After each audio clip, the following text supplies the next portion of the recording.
welcome everyone that's on right now. We have the opportunity to hear from Lindsey Olsen. Lindsey, she's a graduating senior. I won't say too much about her experience, but she is in the genetics program here at BYU, and she's going to be talking to us about her experience, helping set her up to end up where she is now, getting into grad schools, getting into good research. Just so you're all aware, this is being recorded and it will be put on our club website where you can rewatch it. So if you want to ask any questions, just acknowledge that this will be posted and recorded. All right, Lindsey. All right. Got the floor. Yeah, so I am happy to be able to be here and to talk about graduate schools and how to apply and to get into good graduate school programs. And so a little bit about me. So I am planning to pursue my Ph.D. in cancer biology at Baylor College of Medicine in the fall.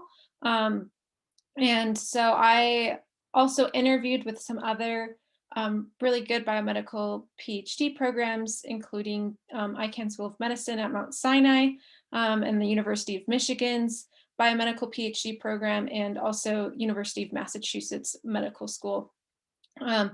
And you'll probably notice that, so a lot of these schools are medical schools that also have a PhD program attached to them. And so I really like doing research that is applicable to human diseases.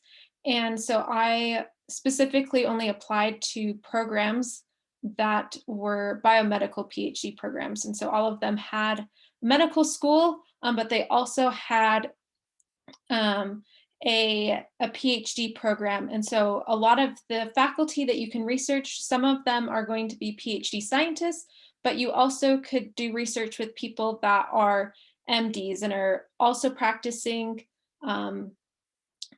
in the clinic and have patients. In my case, they'd be patients with cancer, but they also do research and have some PhDs in their lab. And so when you're thinking about applying to different programs, just be aware that you can either apply to traditional universities that are not attached to medical schools and do basic research there, but you can also apply to other schools that maybe don't even have, like Mount Sinai and University of Massachusetts, they don't have like a formal undergrad part of their university, and they don't have like other people that are doing PhDs in other topics. It's solely all just hospitals and medical schools that are part of it. So the main components for the applications is your research experience, your letters of recommendation, which is highly connected to your research experience because you're going to want your mentors or your research mentors to be some of your letters of recommendations. You can have some academic professors write your letters of recommendation, but it's best if they're people that know your research skills and they can talk about like how you'll be a good researcher for your PhD program. Also, your GPA is important, and some schools will have the GRE. A lot of times the GRE is optional, and in some cases it's not even accepted. So in my case, I didn't actually end up taking the GRE because I thought that I had a high enough GPA, and the GRE like wasn't really going to add anything to my resume. But other people, maybe if you have a slightly lower GPA, maybe you study and take the GRE because you think you do well on it. And just be aware sort of the year or so before you start applying, be thinking about where you might apply to and look on their websites and see what their GRE requirement is, because I have other friends that applied to other programs and they did require the GRE. But in my case, it was entirely optional, and so I decided not to take it. And then you have your personal statement, which again is going to be largely focused on your research experience, why you want to get a PhD, what sort of research experience you had and how that led you to decide to do a PhD, and like why you'll be a good PhD candidate. And so, for those of you that are maybe like freshmen or sophomores, and so you're not, quite thinking about applying to PhD programs yet, you can see that really what you should be focusing on now is just gaining really good research experience, and determining what you would want to do in your PhD in order to know like what programs to apply to and to be a good candidate once you are ready to apply. And so with that, I wanted to explain some of the research experience that I've had at BYU.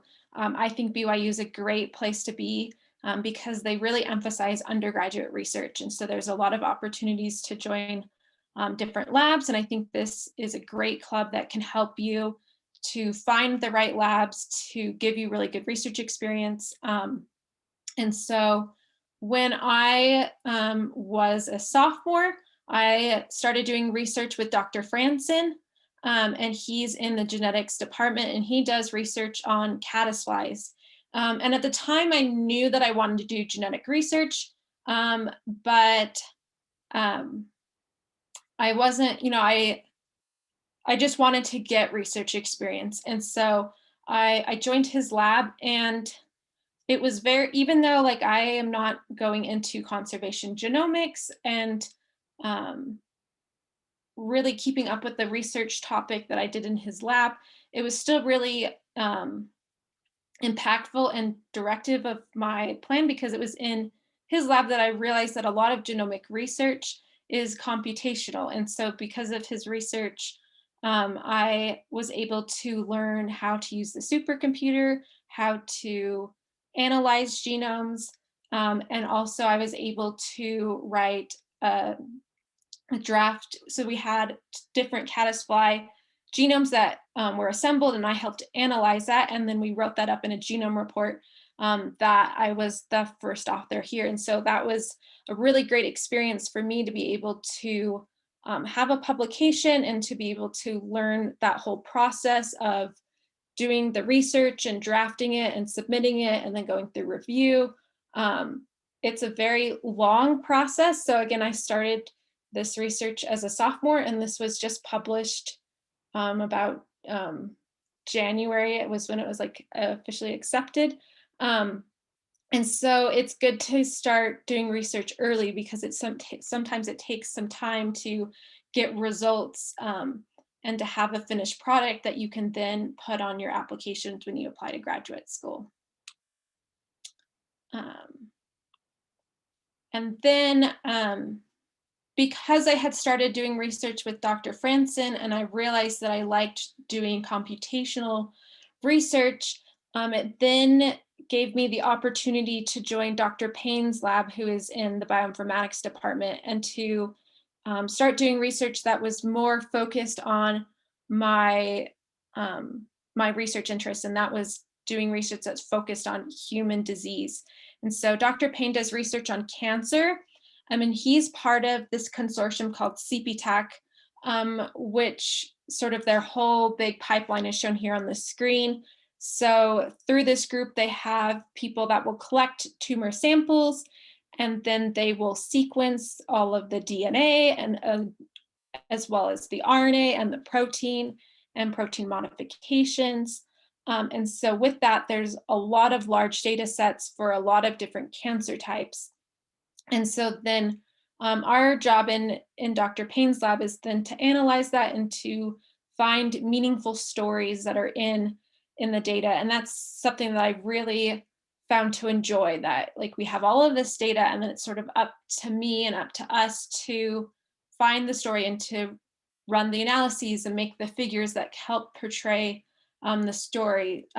Specifically, what I'm looking at is the effects of mutations in cancer types. And we're seeing if for certain mutations that are common in a lot of different cancer types, if those effects are the same across multiple cancer types, or if there's more of a context dependent effect, meaning that the effect of the mutation is specific to the cancer type that you have and would be a different effect in a different cancer type.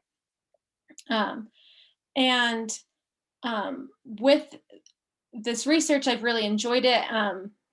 We get to work with a lot of different collaborators that are part of the CPTech. So some of the universities that we work with is Washington University in St. Louis. We also work with NYU, we work with the University of Michigan, and then also Baylor. And so that sort of helped guide me in terms of like what programs I applied to for my PhD. Is I picked the schools that were a part of CPTech. And since Dr. Payne does cancer research, I was able to apply for the Simmons Center research grant last summer. Initially, I was planning on doing the research with our collaborators at NYU, but because of coronavirus, that got moved to be remotely at my house back home. And so that's what, but hopefully in the future, the Simmons Center funds research grants for you to do research full-time over the summer, and you can do it at BYU, or you can, if your professor that you do research with has collaborators, they do fund for you to go and do research with other universities or with their collaborators. And so I think this is a great opportunity. With this experience, you have to write a research grant. And so I think that was a really good opportunity, and was the opportunity to write, like that's going to be a big thing that you do in your PhD. And so having that experience and showing that like I enjoyed doing that is part of what made me decide to do a PhD, is that I wasn't scared off by the prospect of having to write grants or having to write research papers. It's something that I did enjoy doing. And so if you're on the fence, if you want to do a PhD, I think it'd be really good to apply to either the Simmons Center grant, or they have the KIRAs, which are the Undergraduate Research Awards.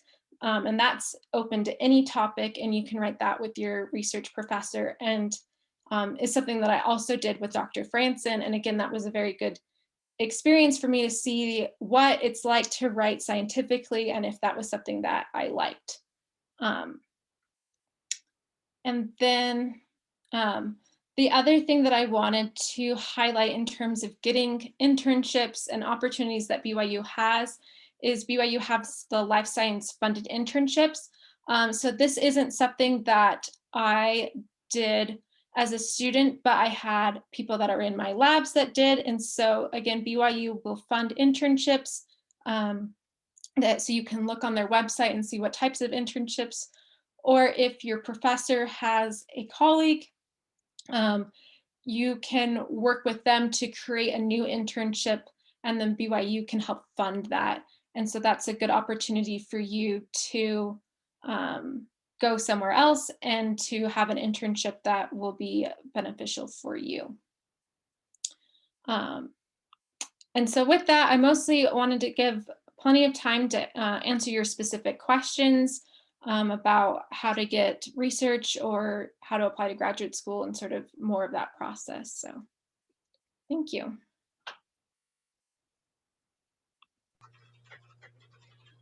Awesome, Lindsey. That was killer. I know one of the questions that I had is, it seems like when you were going through your undergraduate research, that one experience sort of led to knowing what you wanted to do for the next. Like you knew which grad schools to apply to because you worked with the CPTech researching sort of pipeline.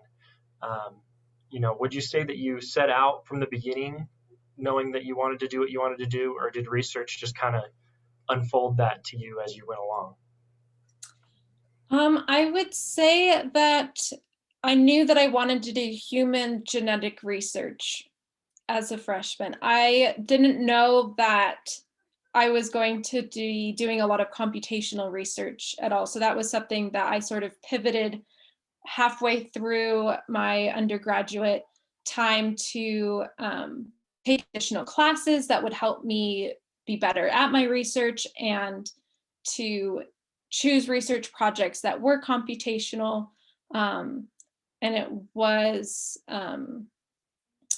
just hearing, so part of why I joined Dr. Payne's lab was that he came and presented in my Bio 165 class, which is the Intro to Bioinformatics. Once I heard his research presentation, I knew that like those were the types of questions that I was interested in, and so I wanted to join his lab. And then I guess sort of after that, that's sort of what did lead me to say that, oh, I really like cancer, maybe I'll do a cancer PhD. And yeah, so does that answer your question?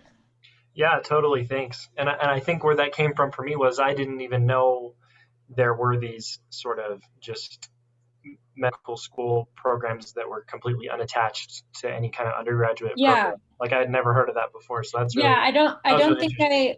I didn't know that either until I had like until we started working with it, because a lot of the schools that we collaborate with were these biomedical research institutes. So I have a question. I was just yeah. wondering how many hours on average each week you did research, and how that affected your schoolwork, if it was hard, and what you did to kind of fit that into your life. Yeah, so with Dr. Franson, I did mentored research. And so I would either take 2 or 3 credits, which would be 6 to 9 hours a week. Um, and with that, because it was a class, then that like factored into your course limit. And so I would still usually take around 14 credits, but then some of that would be research. And so I would say, so like I went on a mission, and so this is sort of my bonus semester because I could have graduated in December, but I decided to extend to April. But you probably could still fit it in and still graduate on time if you wanted to.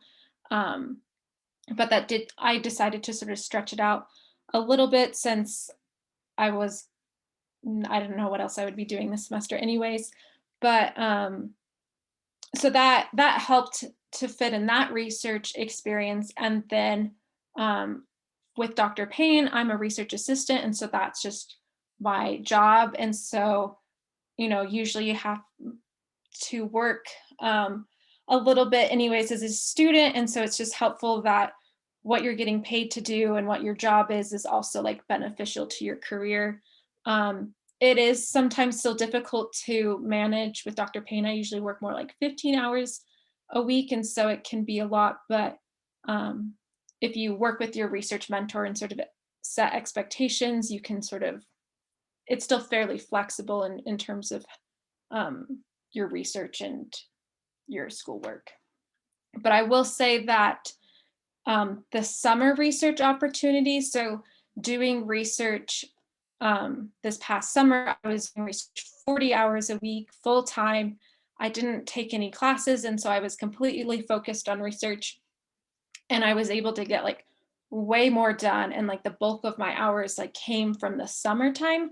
So if you're really interested in doing a PhD, I would definitely recommend doing summer internships and really focusing on your research over the summer. Sweet, thanks.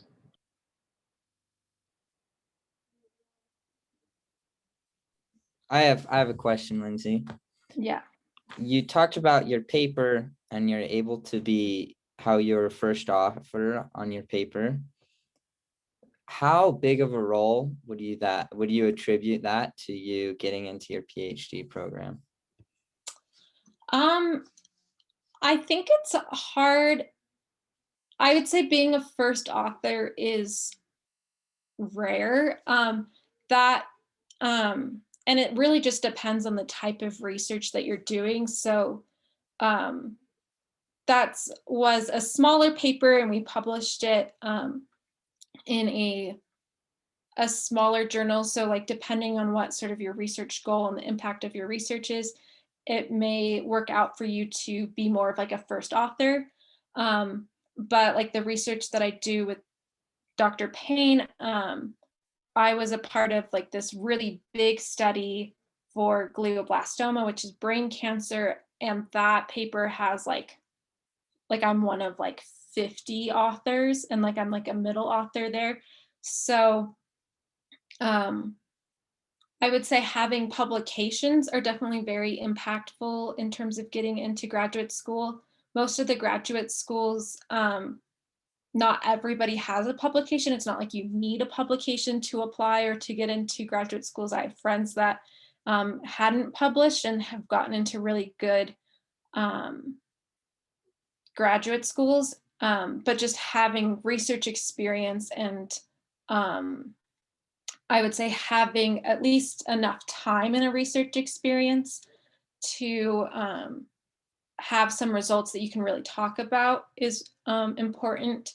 And that's something that I also really liked with the Simmons Center, and why I chose to do that versus applying to do a different summer research opportunity, is because I was able to continue my research that I was doing during the semester and then also do it over the summer. Whereas, if you start a project and you just do it over the summer, it's like sort of a really steep learning curve, and it's hard to really finish a project in one summer. That being said, I did an internship at the Max Planck Institute the summer in between my sophomore and junior year. And that was sort of like my experience. And I think that's still valuable because it's a way to get a different research experience that's different than your BYU experience, for you to meet new people. Like I used the PI for that lab as one of my recommendations. So I think both are useful, but so that's why I liked having like one of each experiences. Cool, thank you. Okay, I'm sorry to double dip, but I really want your thoughts on. There are a lot of people who join the undergraduate research club who, they know that they're pre-med or pre-grad school, and they know the research experience is valuable, but they don't really know how to start, right? And they don't know how to get into that first lab or talk to that professor about being in a lab. What advice or encouragement could you give to just a freshman who knows that they want to get into research, but doesn't know how, like, practically and, inspirationally, what would you say? Yeah, so for like both of my research professors, they are fairly new faculty, or at least like when I was joining their lab, they were fairly new. And so they came to some of my classes and were sort of like, this is my research, come join my lab. So like I knew they wanted they were looking for students, but even if you're like interested in other people's research, and maybe they're like more established professors, most of the professors that I've talked to are very nice. And so if you send them an email that is very specific, where you've like looked on their website and you say, Professor so-and-so, I've looked at your website, I really like the research you're doing. Could we talk about possible research openings? I think that professors really like that initiative. I think some students a lot of times want to see like more like postings for research positions by the professors, but I found that that's something hard for like the professors to maintain, and really they want to see some level of initiative for you to send them an email.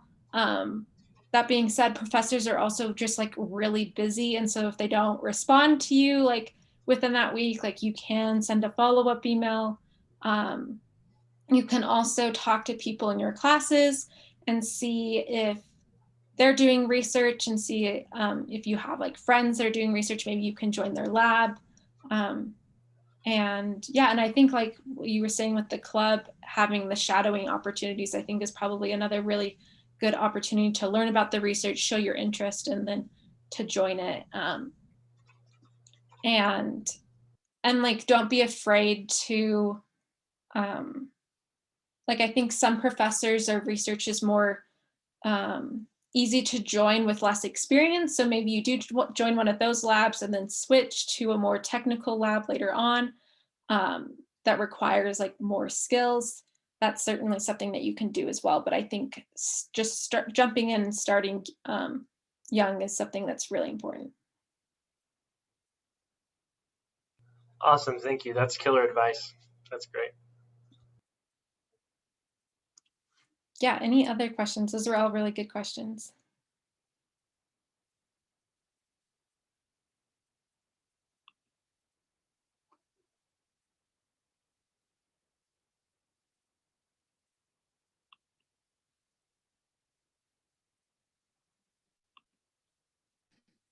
Just really quickly, would you mind talking a little bit more about the Max Planck internship that you took? Yeah, so the reason why I didn't go into a ton of detail on it is because I was talking to Dr. Coleman, who is one of the genetics teachers, and he's the one that sort of has the connection with Max Planck. And it sounds like it's a little bit up in the air right now in terms of if it's happening in the future, which is sort of a bummer because for the last like 5, 6, I don't know, like for a while they've been sending 5 to 6 BYU students there every year. But then it got canceled last year of COVID. And then there's like some other things that are complicating it. So I'm not quite sure if it's going to happen again in the future. But the Max Planck Institute, you do plant genetic research, and so that was again like a very good experience, and it was fun to be able to be with BYU students, but also to be in a PhD level lab where all of the other people there were all PhD or postdocs, versus like most of BYU's labs, you're mostly with undergraduates and maybe a couple of PhDs or master's students. But I liked it because a lot of the programs that I'm applying to in the labs I'll be working in as a PhD student will be all PhD and like postdocs students as well. So hopefully they have it worked out, but yeah, it's hard to say if it's going to happen in the future.